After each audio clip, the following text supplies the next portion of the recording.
გამარჯობა, ეთერშია ქრონიკა 11-ზე, მე ქეთი ქაშაკაშვილი ვარ, გამოშვებაში ნახავთ. პოლიციამ აჭარაში განსაკუთრებით დიდი ოდენობით ნარკოტიკული საშუალებები ამოიღო, დაკავებულია უცხო ქვეყნის 2 მოქალაქე. 90 მილიარდი ევროს ოდენობის სესხი კიევისთვის, 16 საათიანი მოლაპარაკებები ბრიუსელში.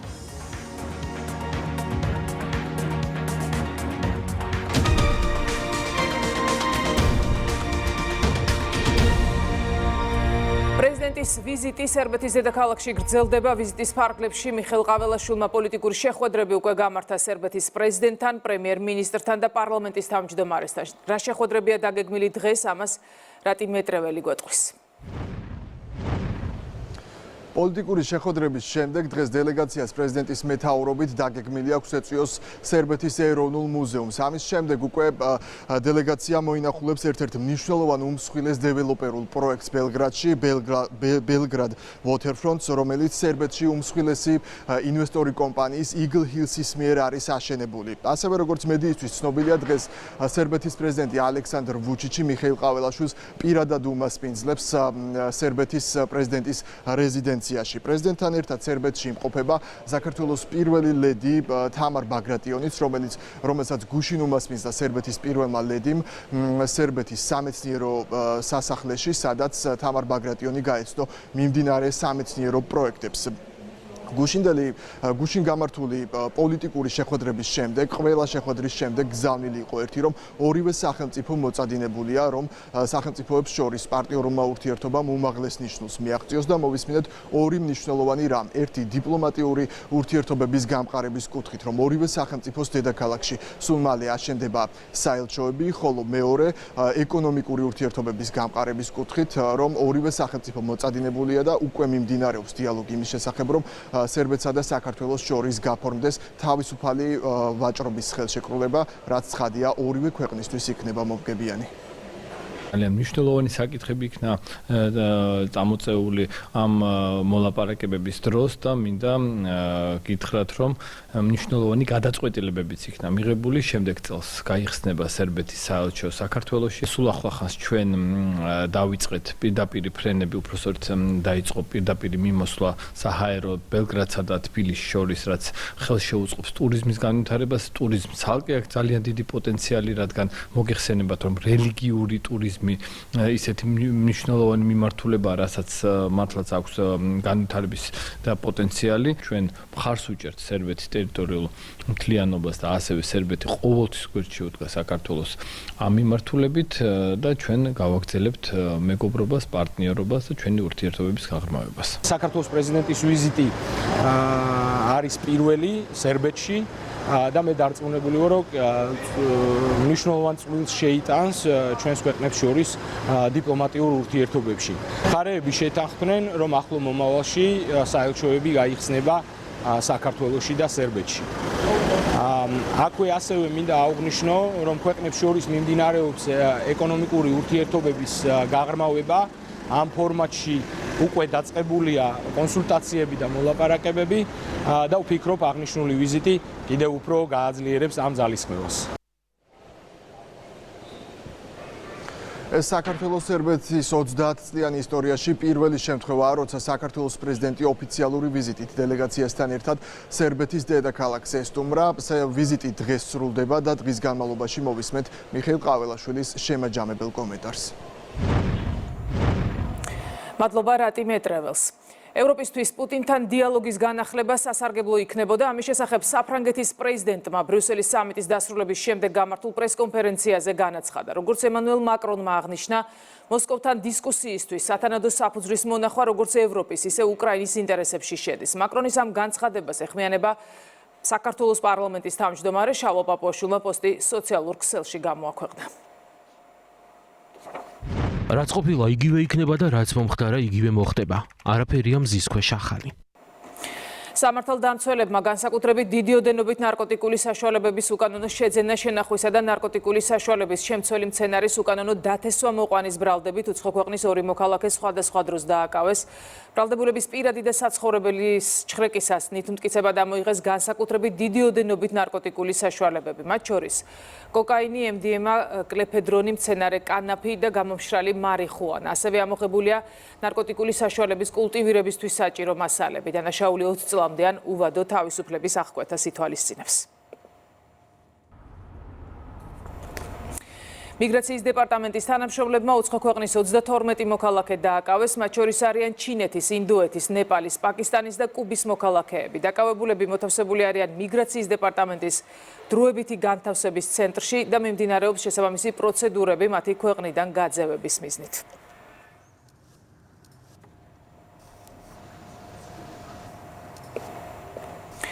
დასაქმების ხელშეწყობის სახელმწიფო სააგენტოს ორგანიზებით დამსაქმებელთან და პარტნიორებთან წლის შემაჯამებელი შეხვედრა გაიმართა. ღონისძიება ჯანდაცვის მინისტრმა გახსნა. მიხელ სარჯველაძემ აღნიშნა, რომ დასაქმების ხელშეწყობის სახელმწიფო სააგენტოს საქმიანობა მნიშვნელოვან როლს ასრულებს როგორც სამუშაოს მაძიებელთა, ისე კერძო სექტორის მხარდაჭერის კუთხით. მისივე განმარტებით, თანამშრომლობა შრომის ბაზრის გამოწვევების ეფექტურად გადაჭრის შესაძლებლობას ზრდის.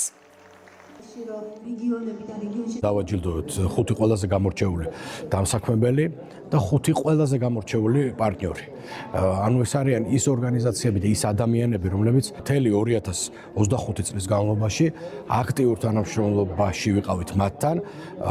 არ გაგვიწყვეტია კონტაქტი, არა მხოლოდ მათთან, არამედ უამრავ დამსაქმებელ ორგანიზაციასთან და პარტნიორ ორგანიზაციასთან. ვაპირებთ მომავალშიც ძალიან მჭიდრო თანამშრომლობას, როგორც ადგილობრივ ისე საერთაშორისო პარტნიორ კომპანიებთან და შემიძლია ვთქვა, რომ სააგენტომ მათ შორის ჩვენი პარტნიორი ორგანიზაციების დახმარებით წელს შეძლო, რომ 12000-ზე მეტი მოქალაქე ჩაერთო სხვადასხვა პროგრამაში და სერვისში. დასაქმდა ძალიან ბევრი ადამიანი ჩვენს ქარხანაში. საკმაოდ ბევრი პროექტები გველოდება წინ. მადლობას ვუხდით დასაქმების სააგენტოს გვერდში დგომისთვის და წარმატებული პროექტებისთვის. განათლების, მეცნიერებისა და ახალგაზრდობის მინისტრმა ბუდაპეშტში უნგრეთის კულტურისა და ინოვაციის მინისტრთან ოფიციალური შეხვედრა გამართა. მხარეებმა ორმხრივი შეხვედრის ფორმატში განათლების, მეცნიერების და ახალგაზრდობის სფეროებში თანამშრომლობის გაღრმავების გზებზე და ერთობლივი ინიციატივების განხორციელებაზე იმსჯელეს. გივი მიქანაძემ ბალაშ ჰანკოს საქართველოს განათლების სისტემაში მიმდინარე სიახლეები გააცნო და საუბრისას განსაკუთრებული ყურადღება გაამახვილა ზოგადი და უმაღლესი განათლების სისტემის რეფორმების მნიშვნელობაზე. საუბარი შეეხო საქართველოსა და უნგრეთის პროფესიულ კოლეჯებს შორის კავშირების გაფართოებას, მათ შორის ქართველი მასწავლებლებისთვის უნგრეთის პროფესიულ სასწავლებლებში სტაჟირების გავლის შესაძლებლობას. ორმხრივი შეხვედრის დროს დავაყენეთ საკითხები, რომელიც ეხება პროფესიული სასწავლებლების თანამშრომლობას, კვალიფიკაციის ამაღლების მიზნით პროფესიული სასწავლებლების წარმომადგენლების ვიზიტს უნგრეთში. ამასთანავე ვისაუბრეთ ახალგაზრდულ გაცვლით პროექტებზე, ერთობლივი პროექტების დაფინანსებაზე სამეცნიერო წრეების მიერ და რაც მნიშვნელოვანია, სამინისტროების დონეზე შეიქმნება სამოქმედო ჯგუფი, რომელსაც ჩვენი მხრიდან მინისტრის მოადგილე უხელმძღვანელებს და ეს თანამშრომლობა ინტენსიური გახდება. პირველი და უმთავრესი საფუძველი ყველაფრისა არის ის, რომ ჩვენ ვართ სტრატეგიული პარტნიორები. გვაქვს საერთო ინტერესები, რაც დიდწილად დაკავშირებულია ქრისტიანულ ფესვებთან, ქრისტიანულ კულტურასთან. სწორედ ამ თანხმედრის შედეგია ის, რომ გადავდივართ თანამშრომლობის ახალ ეტაპზე და ვაარსებთ სამუშაო ჯგუფს, რომელიც განათლების სფეროსთან დაკავშირებით სხვადასხვა მნიშვნელოვან საკითხზე იმსჯელებს. გავაძლიერებთ თანამშრომლობას როგორც უმაღლესი განათლების, ისე პროფესიულის მიმართულებით. ასევე განვახორციელებთ ერთობლივ ახალგაზრდულ ინიციატივებს და დავაარსებთ ახალ ცენტრს კვლევებისა და ინოვაციების სფეროში. შევთანხმდით, რომ უნგრეთის ერთ-ერთ პრესტიჟულ უნივერსიტეტში ქართველოლოგიის ცენტრი გაიხსნება. მართლაც ძალიან ნაყოფიერი შეხვედრა იყო. პარლამენტის თავმჯდომარე აკეთებს მედიასთან ამ წუთებში კომენტარს. პირდაპირ ეთერში ვრთავთ შალვა პაპუაშვილს.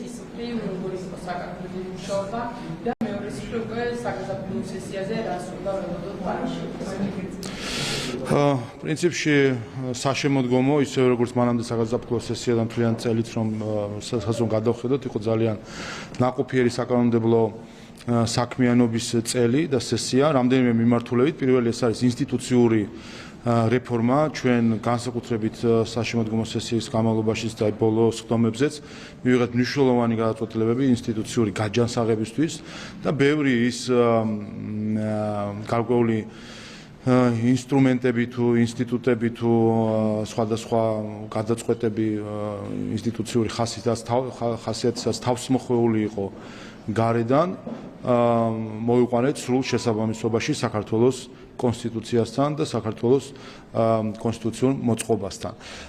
და ამ ხრივ ვფიქრობ, რომ ძალიან წარმატებული სესია იყო. გარდა ამისა, ჩვენ მქონდა ასევე მნიშვნელოვანი კანონპროექტები და კანონები საქართველოს დემოკრატიის გასაძლიერებლად.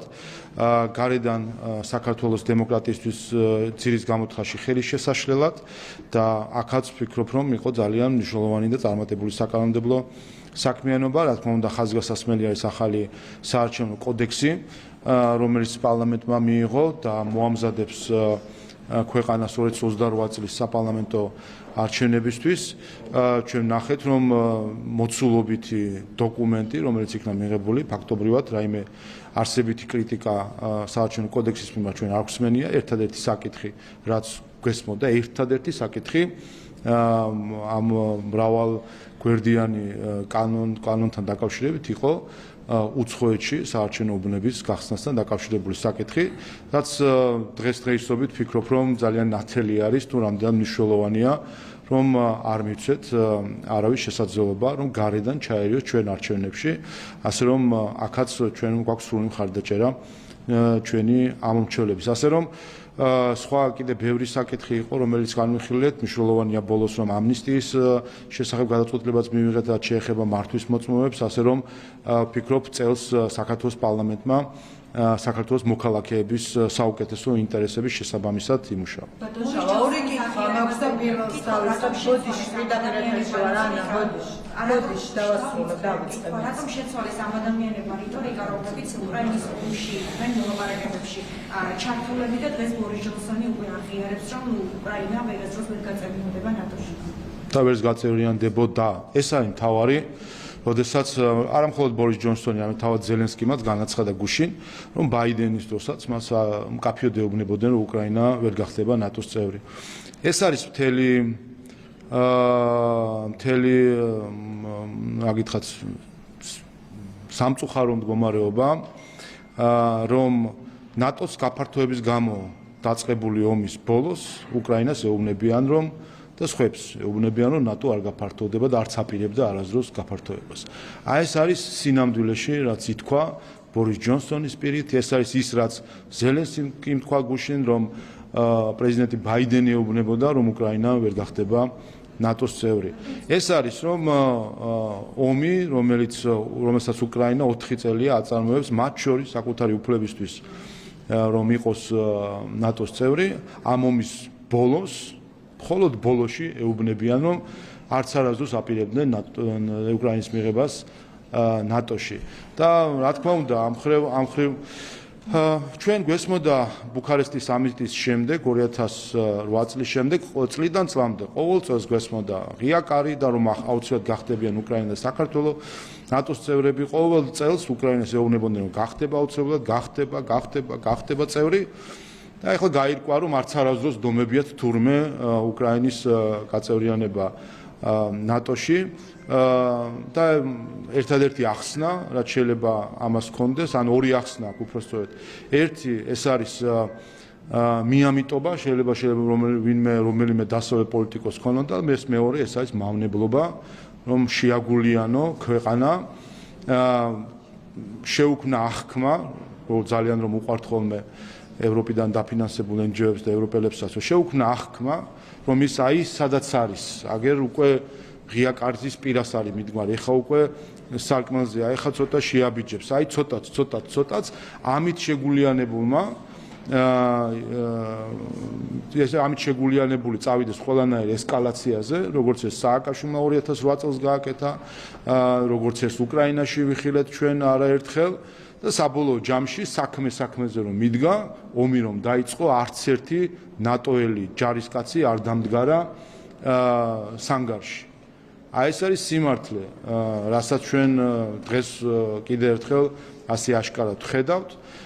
და ეს არის სწორედ სამწუხარო არაფერი სინამდვილეში ამაში ახალი არ არის. ჩვენ ქართველების შველის ჩვენი მრავალსაუკუნოვანი ისტორია, ვინაიდან სინამდვილეში არაფერი ახალი არ ხდება. ასე იყო მოწყობილი ყოველთვის სამყაროს პოლიტიკა. უბრალოდ გარკვეული პერიოდი ძალიან კარგად ფუთავდნენ სხვადასხვა ასე ვთქვათ შეფუთულობით გვაწვდიდნენ ან ლამაზად ფუთავდნენ იმ წარმოსახვით რეალობას, რომელიც სინამდვილეში არ არსებობდა. ბატონ შალვა, მინდა გითხოთ ემანუელ მაკრონის განცხადებაზე. ევროპისთვის სასარგებლო იქნებოდა პუტინთან ხელახალი ურთიერთობა. ევროპელი ქვეყნის ერთ-ერთი ლიდერი ამბობს ამას. რაზე მეხვალებს ეს თქვენთვის? ანუ თქვი იმედ და ახლა კიდე გავიმეორებ, რომ არაფერი ახალი არ ხდება. ასე იყო 2008 წლის ომის შემდეგ, ერთი წელიც არ იყო გასული, როდესაც ამერიკის შეერთებული შტატების სახელმწიფო მდივანმა ჰილარი კლინტონმა და რუსეთის საგარეო საქმეთა მინისტრმა გადატვირთვის ღილაკს დააჭირეს ორივემ ერთად ხელი. ასე რომ ასე იქნება, ყველა ომი მთავრდება საბოლოო ჯამში მშვიდობით, საქმე ის არის ვინ ზიანდება ამ ომისგან. და ერთი რამე შეგვიძლია დღეს დღევანდელი გადმოსახედი და მათ შორის წუხანდელი გადაწყვეტილებებს თუ გავითვალისწინებთ ევროკავშირისა, ვთქვათ რომ ჯერ შეუძლებელია თქვა თუ ვინმე თუ იქნება ამ ომის გამარჯვებული, თუმცა უკვე დანამდვილებით შეიძლება თქვა, რომ ამ ომს ნამდვილად ყავს ორი დამარცხებული, ეს არის უკრაინა და ევროკავშირი. უკრაინა, რომელსაც უწევს ახლა გადაწყვეტილების მიღება საკუთარი ტერიტორიების დაკარგვის დე-ფაქტო აღიარებაზე, რომელმაც ასობით ათასი საკუთარი მოქალაქე დაკარგა ამ 4 წლის განმავლობაში, დაღვარა სისხლი, დაანგრია ეკონომიკა და უწევს ტერიტორიების დათმობის დე-ფაქტო აღიარებაზე ფიქრი და მეორე ევროკავშირი, რომელსაც ახლა საკუთარ მხრებზე ააწევინეს ან აკიდეს ტვირთი უკრაინის ფინანსური დახმარებისა, უკრაინის სამხედრო დახმარების ფინანსური უზრუნველყოფისა. ამ ყველაფერშისთვის წუხანდელი გადაწყვეტილებით ევროკავშირი იღებს სესხს და ამ სესხით აძლევს კიდევ სესხს უკრაინას და ამ სასესხო ვალდებულებებში არის ეკონომიკა ევროკავშირის ნულის გარშემო ტრიალებს მისი ეკონომიკური ზრდა და შიდა პოლიტიკურად როგორი დაძაბულობა აქვს, ამასაც ვხედავთ. ასე რომ ჩანს იკვეთება უკვე რომ ჯერ რთულია თქმა ეყოლება თუ არა ამ ომს საერთოდ გამარჯვებული, თუმცა დამარცხებულები გამოკვეთილი არიან უკრაინის და ევროკავშირის სახით.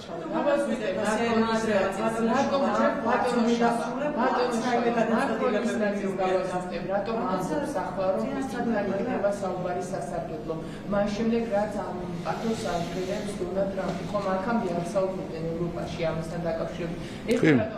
ჩვენ 4 წელი გვესმოდა და რომ რუსეთი მოქცეული ყავდათ იზოლაციაში, რომ არანაირი კონტაქტი, არანაირი კავშირი, არანაირი ვაჭრობა თითქოს აქეთ და ასე შემდეგ. შემდეგ ვარკვევდით ნელ-ნელა თურმე ვაჭრობაშიც ყოფილან რუსეთთან, თურმე ენერგომატარებლების, თურმე რუსეთის ეკონომიკაში უფრო მეტ ფულს იხდის ევროკავშირი, ვიდრე უკრაინას ეხმარება, თურმე ლიტვა და ესტონეთი გამდიდრდნენ იმაზე, რომ რუსეთში ალკოჰოლს ყიდიან და ჩვენზე მეტ, საქართველოზე მეტ ალკოჰოლის ექსპორტს აწარმოებდნენ რუსეთში, ქვეყნები, რომელსაც რა ვიცი, ერთ ღვინოს არ აწარმოებენ და არანაირი ღვინის წარმოება არ აქვთ. ეს ყველაფერი ფარულად ისე ხდებოდა.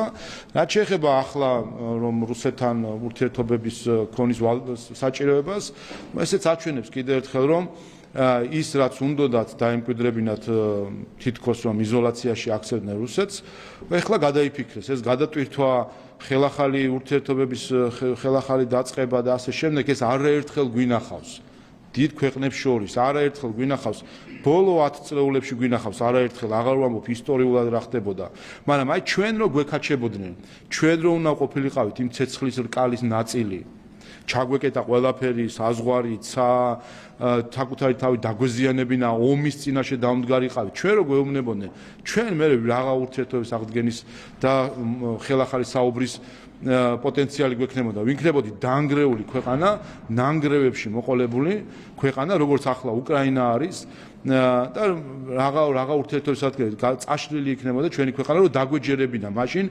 ევროპელებისთვის, რომლებიც თითქოს და იზოლაციაში აქცევდნენ რუსეთს და ახლა ლაპარაკი აქვს იმაზე, რომ ხელახლა დაიწყონ საუბარი. უკრაინის დახმარებაზე თქვენი საერთოდ გუშინაც ხდებოდა ის რომ ვერ თანხმდებიან და ეხლა პირისპირ ფაქტობრივად მარტო არის, მაგრამ ინფორმაციებაში უკრაინა რაშიც არის ეს რას ნიშნავს ევროპის პირველი ჩვენ რაც გადაწყვეტილებას ვიხილეთ წუხანდელი გადაწყვეტილება ევროკავშირის გახლავთ უკრაინისთვის რომ უკრაინისთვის სესხის მიცემა 90 მილიარდი ევროს ოდენობით რაც 100 მილიარდ დოლარზე ცოტათი მეტი არის ეს რომ წარმოვიდგინოთ ეს 2 წელიწადზე და წელიწადში ეს არის დაახლოებით 50 მილიარდი დოლარი სესხი და დახმარება რომელსაც აძლევენ უკრაინას უკრაინის ბიუჯეტი არის დაახლოებით 100 მილიარდი ოდენობით ასე რომ ფაქტობრივად ბიუჯეტის ნახევარი არის დეფიციტი დღეს უკრაინის ეკონომიკა იმდენად არის ჩამოშლილი რომ მისი ბიუჯეტის ნახევრის დაფინანსების მხოლოდ ნახევრის დაფინანსება შეუძლია და მეორე ნახევარი რომ არ ქონოდა რა თქმა უნდა კოლაფსი იქნებოდა ეს უკრაინისთვის და ამიტომაც მე ვთქვი გუშინ რომ ოდესაც ამ ყველაფრის შემდეგ ოდესაც 2022 წლის აპრილის სამშვიდობო შეთანხმება რომელზეც არახამი ამბობს რომ ეს იყო მისაღები უკრაინისთვის ამას ჩააშლევინებ და ევროპელებმა ჩააშლევინეს და გვახსოვს ჩვენ ბორის ჯონსონი ჩასული კიევში და თავად უკრაინის ხელისუფლებამ თქვა რომ მისი მოწოდებით ჩაიშალა ეს შეთანხმება გავიდა 4 წელი იომეს 4 წელი და 4 წლის თავზე რომ დააყენეს ისეთი საკითხის წინაშე ევროპამ უპირველეს ყოვლისა რომ ბიუჯეტის ნახევარი დაუფინანსებელი რჩებოდა უკრაინას რა თქმა უნდა ეს იყო უპასუხისმგებლობა რომ ამ მომენტამდე მიიყვანა ბრიუსელმა ეს მდგომარეობა რომ გაურკვეველი იყო ბოლოს და ბოლოს ამ 4 წელიწადზე იღებს თუ არა პასუხისმგებლობას ბრიუსელი და აპირებს თუ არა რომ პასუხისმგებლობით მოიქცეს და იქ საუბარი იყო სხვადასხვა ოფციებზე რომელიც ნათელი იყო თავიდანვე რომ ამ გადაწყვეტილებას ვერ მიიღებდნენ გულისხმობ რუსეთის სუვერენული აქტივების ჩამორთმევა რეპარაციებისთვის და ნათელი იყო თავიდანვე აქაც შეუქმნეს ისეთი აღქმა უკრაინას რომ თითქოს ესეთი გადაწყვეტილებას აი ჰადა მიიღებენ აი ცოტას დარჩა და მიიღებენ რაც ჩანდა თავიდანვე ნათელი იყო რომ ვერ მიიღებენ ასეთ გადაწყვეტილებას გუშინ რამდენიმე საათის მსჯელობის შემდეგ საბოლოო ჯამში თავად უწევს ევროკავშირს ახლა სესხის აღება ასე რომ მე კი ვთქვი რომ გამარჯვებული ეყოლება თუ არა ამ უკრაინას ამ ომს ჯერ არ ჩანს ხო თუმცა ერთი სექტორი ნამდვილად იქნება გამარჯვებული ეს საფინანსო სექტორი რომლისგანაც 90 მილიარდ ევროს ახლა ისესხებს ევროკავშირი და ამ საფინანსო სექტორში ვინ არიან წამყვანი კომპანიები მე მგონი უკვე ყველასთვის ძალიან კარგად არის ცნობილი ასე რომ მე მგონი ძალიან იმედია ეს ომი ბოლოსკენ მიდის ჯერ კიდევ არ არის ყველაფერი გარკვეული თუმცა ყველა მხარე ყოველ შემთხვევაში ოპტიმისტურად არის გაწყობილი რომ ბოლოსკენ მიდის ეს ომი და ამ ომის ბოლოსკენ ირკვევა საბოლოო ჯამში როგორი ფინანსური სარგებლის რუკა ლაგდება როგორი ზიანის რუკა ლაგდება და როგორი გეოპოლიტიკური რუკა ლაგდება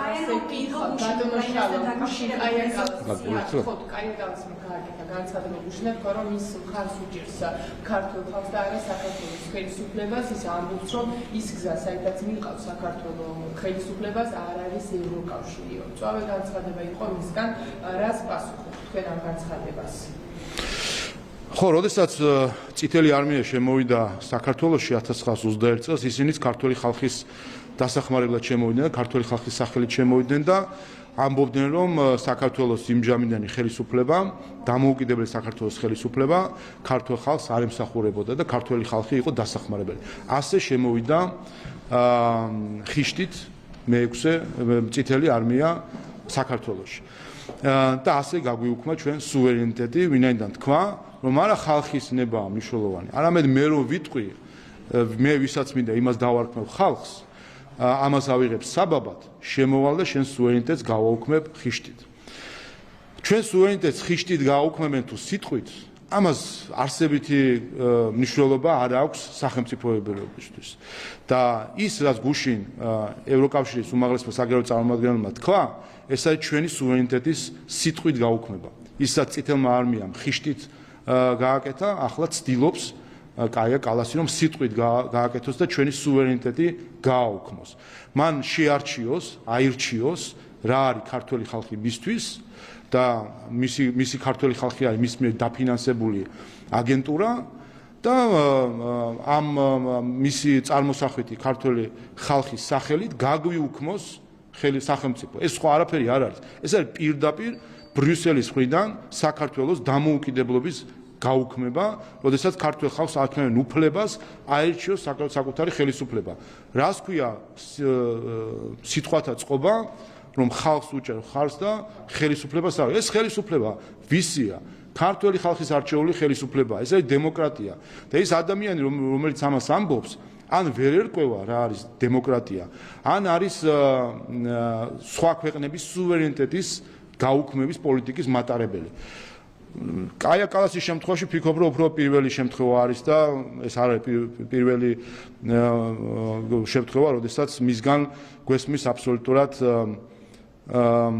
რეალობას მოწყვეტილი აზრები და ეს კიდევ ერთხელ აჩვენებს სამწუხაროდ ევროკავშირის საგარეო პოლიტიკის უმწიფრობას იმ გამოწვევების ფონზე, რომელიც ევროპას აქვს. ეს არის ზუსტად რაზეც თეთრსახში ეძახიან ევროკავშირის საგარეო პოლიტიკის ესტონიზაციას, როდესაც თავქარიანი აქტივიზმი არის ჩანაცვლებული ევროპული დიპლომატია, რომელმაც კატასტროფამდე მიიყვანა მთელი კონტინენტი. მათ შორის უკრაინის ომი არ იქნებოდა რომ ევროპას რომ სათანადო პოლიტიკური სიმწიფე გამოეჩინა. ეს ომი არ იქნებოდა და თავიდან იქნებოდა აცილებული. მაგრამ მათი თავქარიანი აქტივიზმიდან გამომდინარე, მათ შორის ზოგადად დასავლეთის თავქარიანი აქტივიზმიდან გამომდინარე, გახდა ეს ომი შესაძლებელი. არ იქნებოდა ეს ომი, რომ ყოფილიყო პასუხისმგებლიანი, ძლიერი, მკაფიო პოლიტიკა ევროპის და დასავლეთის მხრიდან. რეზოლუცია უკრაინის ოკუპირებულ ტერიტორიაზე ცხოვრობენ ადამიანის უფლების დასაცავად, რასაც საქართველოს მხარი დაუჭირა, ჩვენ ვერ ვინახეთ ორი ქვეყნის მხარდაჭერა აზერბაიჯანის და ასევე სომხეთის, რომელიც არც კი იმყოფება ჰააგაში, მაგრამ მაინც სომხეთის გაწევრიანებაზე საუბრობენ, ისიც ვიცით, რომ ფაშინიანი პუტინთან ახლოს ურთიერთობაში, მაგრამ ხედავთ, რომ საქართველოს უარგუმენტოდ აკრიტიკებენ და ხოლმე გვაქვს საქმე უკვე მურიგ ორმაგ სტანდარტთან. და საქართველოს იმ ფონზე, როცა სულ გვეუბნებიან, რომ ხარს არ უჭერთ უკრაინას ბევრ ასპარეზზე, აი ამ ფონზე კიდევ ამის მხარდაჭერა რას ადასტურებს ამით ჩვენი ქვეყნა? ჩვენი ეროვნული ინტერესებიდან გამომდინარე მოქმედებთ და ვიღებთ გადაწყვეტილებებს, ყველა ქვეყანა ასე იქცევა, ასე რომ მე სხვა ქვეყნების გადაწყვეტილების განხილვაში ვერ შევალ. მაგრამ ერთი რამე შემიძლია ვთქვა, რაც ასევე გუშინ ვთქვი, ამ გადაწყვეტილებებთან დაკავშირებით, რომ გასაკვირი საქართველოს პოზიცია მხოლოდ ერთი რამის გამო შეიძლება იყოს. გასაკვირი იყოს იმის ფონზე, თუ როგორ მტრულ პოლიტიკას აწარმოებს უკრაინის ხელისუფლება და პრეზიდენტი ქართველი ხალხის წინააღმდეგ. რა თქმა უნდა, უკრაინის პრეზიდენტის ამ ქართველი ხალხის წინააღმდეგ უკრაინის პრეზიდენტის ამ მტრული პოლიტიკის ფონზე შეიძლება ვიღაცას გაუკვირდეს, რომ რატომ იქცევა მაინც საქართველოს ხელისუფლება ასე და მხარს უჭერს ამგვარ გადაწყვეტილებებს, მაგრამ ჩვენ კიდევ ერთხელ ვთქვით, რომ ჩვენი საზომი არ არის ზელენსკი, ჩვენი საზომი არის უკრაინელი ხალხი, რომელსაც გვინდა რომ გვერდში დავუდგეთ. იგლუპილზე მინდა გითხოთ, მოკლედ ახალი ვიდეო გოლი გავრცელდა ალტიფოს ხელმძღვანელობით, სადაც ეგრეთ წოდებული მარკლერების ჩართულობით, რომლებიც გვინებს აქირავებენ, არის ეს ვიდეო მომზადებული. ალტიფო ერთადერთი არა, ვინც ამ პროექტს ებრძვის, ვიცით ოპოზიციის დამოკიდებულებაც, მათი აქტივისტების და ლიდერებისაც. მოკლედ რა არის მთავარი, რის გამოც კონკრეტულ ძალებს უპრეცედენტო ინვესტიციის განხორციელება საქართველოში არ უნდა? და ხელოვნური ინტელექტის მიერ არის მომზადებული და შეგიძლიათ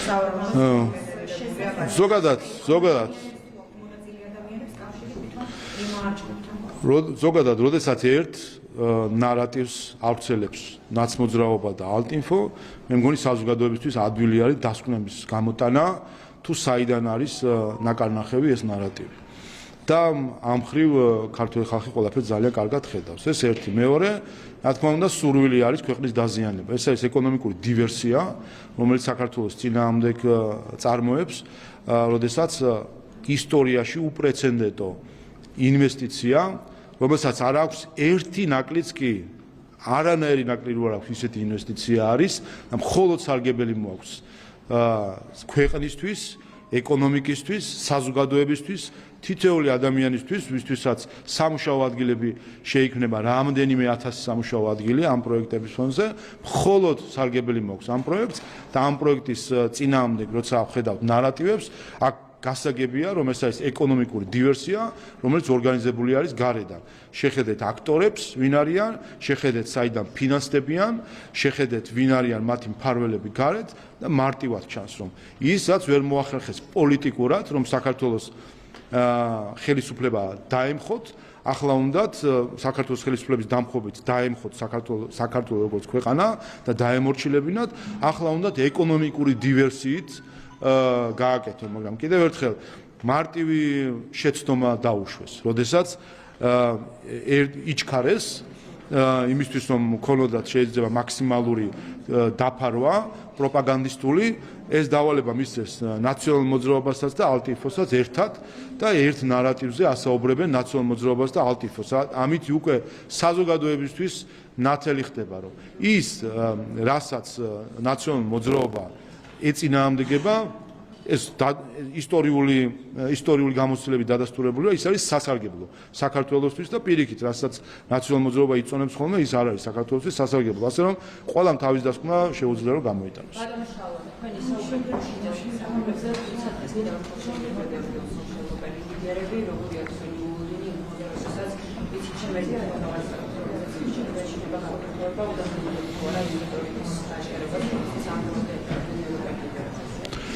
ნახოთ სამწუხაროდ კიდევ ერთხელ იმის ფონზე, როდესაც ევროკავშირის უმაღლესი საგარეო წარმომადგენელი ავრცელებს ანტიქართულ რიტორიკას, თავს ესხმის საქართველოს მოსახლეობას და ართმევს საქართველოს მოსახლეობას უფლებას თავად განსაზღვროს ვინ იყოს მისი ხელისუფალი, რა თქმა უნდა ამის ფონზე, როდესაც ამის ფონზე რაიმე პოზიტიური მოლოდინების ქონა იქნებოდა გადაჭარბებული ოპტიმიზმი.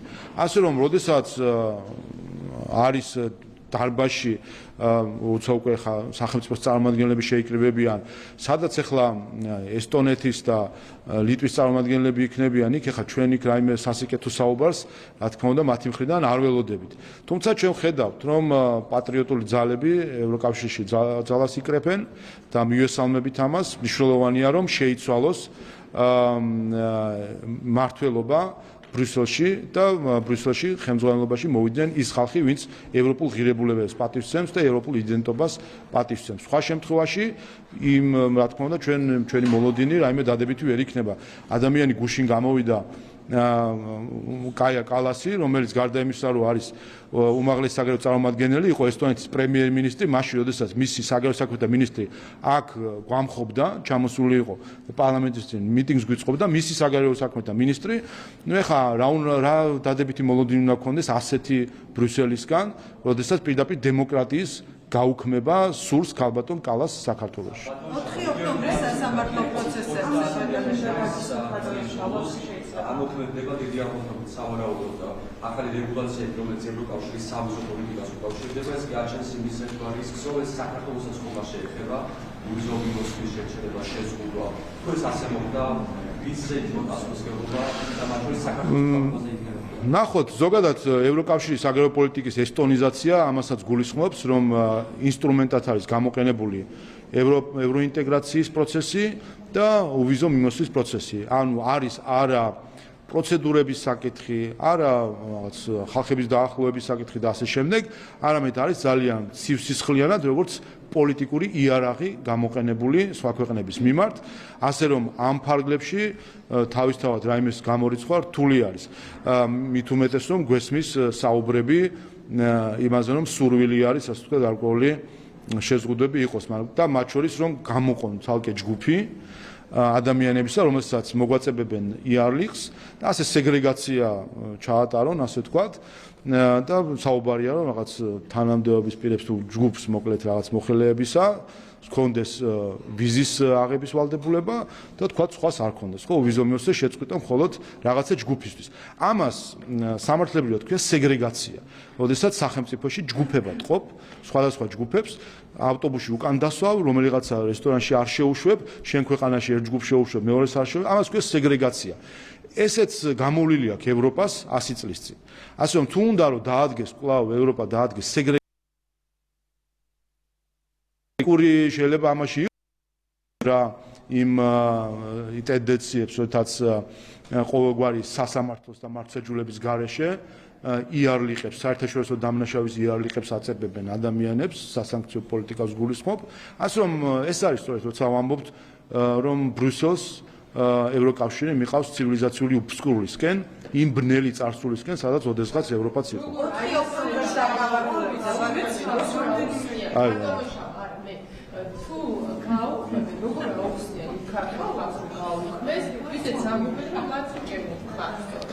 ანუ ჩვენ ნუეძებთ ლოგიკას და სამართლიანობას ბრიუსელის გადაწყვეტილებაში. ბრიუსელი უკვე რაღაც პერიოდია მოქმედებს არა გონივრულობის და სამართლიანობის პრინციპიდან გამომდინარე, არამედ პოლიტიკური დღისწესრიგით. რომ იარაღად გამოიყენოს სხვა საკითხები. უბრალოდ საბედნიეროდ პოლიტიკური სიმწიფე არ ყოფნით იმისთვის რომ სხვადასხვა ასე ვთქვათ ასეთი გადაწყვეტილებებით დიდი ზიანი მიაყენონ თუნდაც საქართველოს. და ვნახეთ რომ აქამდე რაც ცადეს იმისთვის რომ მათ შორის შეეცვალათ ხელისუფლება გარედან, საკუთარი ელჩიც კი ჩართეს საარჩევნო კამპანიაში, საკუთარი სახელმწიფოების ხელმძღვანელები, საგარეო მინისტრები, პოლიტიკოსები, კომისრები ჩართეს საარჩევნო კამპანიაში. ამაზე მდაბიო საქციელი რა უნდა გვენახა საერთაშორისო პოლიტიკის გაგებით, როდესაც მთელი თავქუდიანად გადაეშვნენ ყოველგვარი ვენის და არ ვიცი მე სტრასბურგის თუ ბრიუსელის კონვენცია, რაიმე კონვენცია თუ არსებობს ამ სფეროში ყველაფერის დარღვევით გადაეშვნენ საარჩევნო კამპანიაში, რომ ხელისუფლება გარედან შეეცვალათ, დამარცხდნენ ამ ყველაფერში ერთ-ერთი მიზეზის გამო პოლიტიკური უმწიფრობა და არაკვალიფიციურობა, რაც საბედნიეროდ ამ შემთხვევაში საბედნიეროდ, იმიტომ რომ ჩვენ სათანადო ზიანი ვერ მოგვაყენეს, არის ბრიუსელში. არიციან, არა აქვს ჩათვალეს რომ აქვს ინსტრუმენტები, რომელიც თავის დროზე წინა ადმინისტრაციას ამერიკის შეერთებული შტატების ჰქონდა და ამერიკის შეერთებული შტატები იყენებდა ასეთ ინსტრუმენტებს. ახალმა ადმინისტრაციამ ამხილა ეს ინსტრუმენტები, თქვა უარი სხვა ქვეყნებში ამგვარი პოლიტიკური ინტერვენციისა და ევროკავშირმა როგორც მეორისგან მიტოვებულმა არასრულწლოვანმა რატომღაც ჩათვალა რომ ეხლა უნდა იკაცოს და თავად გახდეს მსოფლიო პოლიციელი. მაგრამ კიდევ ერთხელ არ ყოფნის არც კვალიფიკაცია ამის საბედნიეროდ და დიდ ზიანს ვერ აყენებს ქართულ ხალხს, რომელმაც ყველაფერი უკვე ძალიან კარგად გაიგო თუ რა განზრახვები აქვს ზოგიერთს ბრიუსელში საქართველოს მიმართ. 4 ოქტომბერს დაკავებულები რას არ აღიარებენ, ამბობენ რომ პოლიტიკური შანტაჟის და პოლიტიკური ზეწოლის მსხვერპლები არიან და აცხადებენ იმას, რომ ის რაც ბრალად ედებათ რეალურად მათ არ ჩაუდენიათ პრინციპში, რასაც პირდაპირ ეთერში ვადევნებდით, თვალს იმას უარყოფენ. რეალურად რასთან გვაქვს საქმე, როდესაც ვნახეთ, მაგრამ არ აღიარებენ. ამას აქვს ერთადერთი მიზეზი არის, რატომაც არიან კიდე დიდ გულზე ადამიანები, რომლებიც სხვა ადამიანს ცოცხლად წვავდნენ. ამ სიტყვის პირდაპირ მნიშვნელობით. ხო და რატომ ერთადერთი მიზეზი აქვს? მიზეზი არის ის, რომ ბრიუსელი ამართლებს ამგვარ ქმედებას. ჩვენ არ მოგვისმენია არც ერთი დაგმობა ბრიუსელიდან, მისი ელჩის მხრიდან, სადაც ერთი წინადადება არ მოგვისმენია, ერთი წელი გავიდა, ერთი წინადადება არ მოგვისმენია, სადაც იქნებოდა სიტყვათა თანწყობა, რომ მიუღებელია მოლოტოვის კოქტეილის გამოყენება პატრიოტული, ევროპული, სამყაროული, სხვა ნებისმიერი მიზეზის გამო ადამიანის დაწვა არ შეიძლება. ინკვიზიციის დროს წვავდნენ ევროპაში და ამართლებდნენ ამას, მაგრამ მე მგონი გადალახა ეს ყველაფერი ევროპამ, რომ ეხლა კიდევ გაამართლოს მოლოტოვის კოქტეილის გამოყენება და სხვა ადამიანების დაწვა იდეოლოგიური მოსაზრებებით. ის ვინც სხვა ადამიანის დაწვას ამართლებს იდეოლოგიური მოსაზრებებით, არის ჩარჩენილი შუა საუკუნოვან ინკვიზიციურ მორალში. რაც ასევე ევროპული მორალია, უბრალოდ თუ ეს არის პროევროპულობა, გითხრა, თუ ახლა ინკვიზიტორები არიან ისინი და ეს შუა საუკუნეების ევროპის მორალი აქვს და შუა საუკუნეების ევროპისკენ მიგვაქანებენ, მაშინ ესეც უნდა თქვან. ამიტომ კიდევ ერთხელ ერთადერთი მიზეზი არის, რატომაც ის ადამიანები, ვინც პოლიციელებზე ძალადობდნენ, ის ადამიანები, რომლებიც წვავდნენ განზრახ პარლამენტის შენობას, მოლოტოვის კოქტეილებს ესროდნენ პოლიციელებს და ცეცხლს უკიდებდნენ. ერთადერთი მიზეზი, რატომაც კიდევ დიდგულზე არიან და ასე ვთქვათ, არ ვერ ხედავენ ამ დანაშაულის შინაარს, არის ის, რომ ევროკავშირის ელჩი არ გამოვიდა და არ თქვა, რომ ეს არის ანტიევროპული ქცევა. აბა გამოვიდეს ევროკავშირის ელჩი. ამიტომაც არ ამბობს ის, ამიტომაც არ ამბობს ბრიუსელი, იმიტომ იციან იმ წამში, როდესაც ევროკავშირის ელჩი გამოვა და იტყვის, რომ პარლამენტის შენობის დაწვა არ ჯდება არანაირ პროტესტის გამოხატვის ფორმაში და ეს არ არის ევროპული ქცევა. აი იმ წამში, როცა იტყვის, რომ ადამიანის დაწვა არ არის ევროპული ქცევა, აი მეორე წამში ყველა შეცვლის აბსოლუტურად საკუთარ ტონს. რატომ გაუჩინარდა ბატონი ბიძინა ივანიშვილი ჩვენ ამ დღემდე არ მოგვისმენია მისი არანაირი განცხადება, არანაირი კომენტარი მის მიერ მოყვანილი ხალხის კორუფციასთან დაკავშირებით. აი ვილუაშვილზე მაგალითად, ან ირაკლი ღარიბაშვილთან დაკავშირებით. რას ფიქრობს ბიძინა ივანიშვილი ამ ყველაფერზე? თქვენ როდის შეხვდით მას, როდის ელაპარაკეთ და თქვენი აზრით ეს ხალხი, ვინც მან პოლიტიკაში მოიყვანა და შემდეგ კორუფციაში იყვნენ ჩაფლული, არის თუ არა ბიძინა ივანიშვილის პრობლემა და იყო თუ არა პრობლემა ეს ხალხი ივანიშვილისთვის? რას ფიქრობს ბიძინა ივანიშვილი ამ საკითხთან დაკავშირებით, შეგვიძლია გითხოთ მას. არა, მას ვერ გითხავთ, ამიტომაც აბა მე ვერ გიპასუხებ მის ნაცვლად. მის ნაცვლად ვერ გიპასუხებ. მოკლედ მე მის ნაცვლად ხომ ვერ გიპასუხებ. შევთანხმდით რომ შენ ხო იყო თუ არა ეს ხალხი ივანიშვილის პრობლემა? აი თქვენი აზრი მაინტერესებს. მე მის ნაცვლად ვერ გიპასუხებ, რაც შეეხება ჩვენ შეფასებებს, ამაზე შეფასებები არაერთხელ გქონია. კანონის უზენაესობა გულისხმობს იმას, რომ ყველა თანასწორია კანონის წინაშე და თქვენ ხედავთ, რომ ამ ხრივ სამართალდამცავი უწყებები არ ერიდებიან არავის პოლიტიკურად ამ ხრივ და იმისთვის, რომ კანონის უზენაესობა იყოს გარანტირებული საქართველოში. თქვენი აზრით შეცდომა პირდაპირ ეთერში ვუსმენთ პარლამენტის თავმჯდომარეს შალვა პაპუაშვილმა ჟურნალისტების შეკითხვებს უპასუხა. საკუთრების უფლების დაცულობით საქართველოს ევროკავშირის წევრი და კანდიდატი ქვეყნების საუკეთესო 20-ია. საკუთრების უფლების დაცულობის რეიტინგს ჩენდლერის ინსტიტუტი კარგი მთავრობის 2025 წლის ანგარიშის ფარგლებში აქვეყნებს. გლობალურ რეიტინგში საქართველოს მსოფლიოში 36 პოზიციაზე მოხვდა, ევროკავშირის წევრ და კანდიდატ ქვეყნებს შორის კი საუკეთესო 20-ში მე-19 ადგილზეა. საქართველოს უსწრებს ევროკავშირის და ნატოს წევრ 15 სახელმწიფოს. აჭარის მთავრობის თავმჯდომარემ ტურინვესტ ჯგუფის გენერალურ დირექტორთან ერთად ბათუმში ახალი სასტუმრო გახსნა. სულხან თამაზაშვილის თქმით, ხელისუფლება განაგრძობს კერძო სექტორის მხარდაჭერას და სტაბილური ბიზნეს გარემოს შექმნას, რასაც მსგავსი ინიციატივების განხორციელებაც ადასტურებს. მთავრობის თავმჯდომარემ აღნიშნა, რომ საერთაშორისო ბრენდების შემოსვლა რეგიონში ხელს უწყობს ტურიზმის კიდევ უფრო განვითარებას, საინვესტიციო გარემოს გაძლიერებას და ახალი სამუშაო ადგილების შექმნას. თბილისის სახელმწიფო უნივერსიტეტი ფიზიკურ და ანალიზურ ქიმიაში რიგით მე-14 საერთაშორისო სიმპოზიუმს მასპინძლობს. ეს არის სამეცნიერო ღონისძიება, რომელიც 2009 წლიდან იმართება და მასში მონაწილეობენ მკვლევარები, პრაქტიკოსები და ახალგაზრდა მეცნიერები მსოფლიოს სხვადასხვა ქვეყნიდან. ღონისძიების მიზანია ფიზიკური და ანალიზური ქიმიის უახლესი მიღწევების გაზიარება, არსებული გამოწვევების განხილვა და ინოვაციური სამეცნიერო თანამშრომლობის ხელშეწყობა. კონფერენციაში ჩვენი უნივერსიტეტის მკვლევარების გარდა ასევე მონაწილეობას ღებულობს ჩვენი პარტნიორი ქვეყნებიდან მკვლევარები, რომლებთან ნაწილებია გვაკავშირებს ურთიერთობა, გვიზიარებენ თავიანთ უახლეს ბოლო წლის განმავლობაში მიღწევებს, საერთო პროექტებს, რაც მათთან ერთად გვაქვს. ეს კონფერენცია უკვე მრავალი წელია ტარდება და ის საკმაოდ დატვირთულ შეხვედრებს მოიცავს ბევრ დისციპლინაში. აქ უზიარებს ჩვენს გამოცდილებასა და ხედვებს უნივერსიტეტის სტუდენტებსა და ახალგაზრდა მეცნიერებს. საქართველოს ამპუტანტთა ფეხბურთის ასოციაციამ 2025 წელი შეაჯამა ვეტერანების საქმეთა სახელმწიფო სამსახურში გამართულ ღონისძიებაზე რეგულარულ ჩემპიონატში გამარჯვებულ და პრიზიორ კლუბებს თასები და მედლები გადაეცა. საქართველოს ჩემპიონი თბილისი გახდა, გორის დილა ვერცხლის მედლებს დასჯერდა, ხოლო ზესტაფონის მარგვეთმა მესამე საპრიზო ადგილი დაიკავა. ჩემპიონატის საუკეთესო მეკარედ პავლე ბახტურიძე აღიარეს, საუკეთესო ბომბარდირისთვის დაწესებული პრიზი კი ნიკოლოზ ქრისტესიაშვილს გადაეცა. საქართველოს წლევანდელ ჩემპიონატში 5 კლუბის სახელით 62 ფეხბურთელი მონაწილეობდა. კარგად შეიარა ჩემპიონატმა, შედეგიანი ჩემპიონატი იყო 5-გოლიანი, ესე რომ ვთქვათ. დონეს რაც შეეხება, კი წლიდან წლამდე ვითარდება. მასობრივ ხასიათს ეს ჩვენი ფეხბურთი და უფრო გვინდა რომ უფრო გაიზარდოს. დღითიდღე ვცდილობთ თითო პატარა აგური შევმატოთ, გავძლიერდეთ და შედეგები დავდოთ.